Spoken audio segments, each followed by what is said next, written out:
തീർന്ന ഭക്തിയായതുകൊണ്ടാണ് ആയതുപോലെ ശരത്കൂടം നിൽക്കുന്ന ഈ മഹാക്ഷേത്രത്തിന്റെ ഈ മഹാസഭക്കകത്ത് എന്റെ മഹാലോകൻ എങ്ങനെയാണ് നിൽക്കുന്നത്? തീർന്ന ഭക്തിയോടെ കളങ്കമുണ്ട മനസ്സിനകത്ത് ഭക്തന്മാരെ, പ്രവാടുകാരന്മാർ, രാവന്മാരെ, പൈതങ്ങള് പഠിക്കറേ പഠിക്കറേ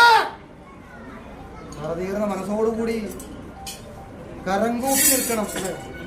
പള്ളിയറക്കകത്തും എന്റെ ഹൃദയത്തിലും വസിക്കുന്നത് ഒരു ചൈതന്യമാണെന്ന മനസ്സോടുകൂടി നിങ്ങളിവിടെ നിൽക്കണം. അവിടെ ഐശ്വര്യം ഉണ്ടാവും. അങ്ങനെ വരുന്ന ഐശ്വര്യം ഒരുപാട് കാലങ്ങൾ നിലനിൽക്കും, അല്ലെങ്കിലോ എല്ലാം നശ്വരമായി പോകും.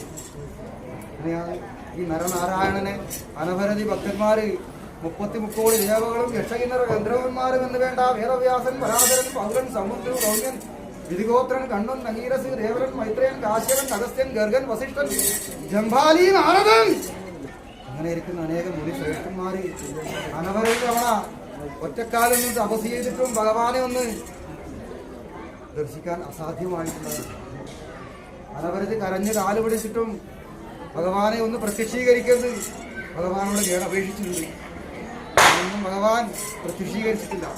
എന്നാൽ ഇന്നു ഈ മഹാക്ഷേത്രത്തിന്റെ സന്നിധിക്കകത്തോ നിങ്ങളുടെ മനസ്സുപോലെ വന്നു ഭഗവാൻ. പറഞ്ഞു നിൽക്കാം.